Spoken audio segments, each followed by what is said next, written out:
Congrats. Thank you. ఏం ఆలోచిస్తున్నావు దాత్రి?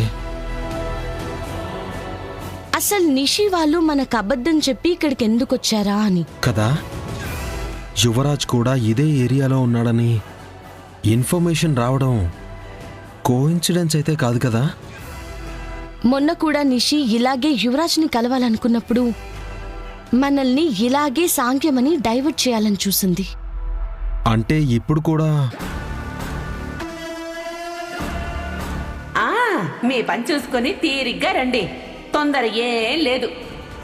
మేము ఎల్బీ నగర్ దాటాక ఒక రిసార్ట్కి. మీకు బాగుంటుందేమో కానీ మాకేమీ బాగుండదు వదినా. వాళ్ళ దారిన వాళ్ళని వెళ్ళిపోనివ్వండి.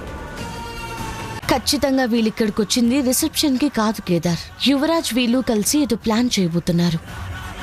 మనం కానీ నిషి వాళ్ళని వదిలిపెట్టకుండా అబ్జర్వ్ చేస్తే నిషి వాళ్ళే మనల్ని యువరాజ్ దగ్గరికి తీసుకుని వెళ్తారు.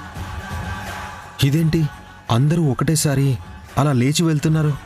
అది కూడా ఒక్కొక్కరు ఒక్కో వైపుకు వెళ్తున్నారు. ఇదే కేదార్ వాళ్ళ ప్లాన్. నలుగురు 4 వైపులా వెళ్తారు. మనం ఎవరిని ఫాలో అవుతామో చూసుకొని మిగిలిన వాళ్ళు ఒక ప్లేస్లో జాయిన్ అవుతారు. అలా మనల్ని తప్పించుకుని వెళ్ళి యువరాజ్ని కలుస్తారు.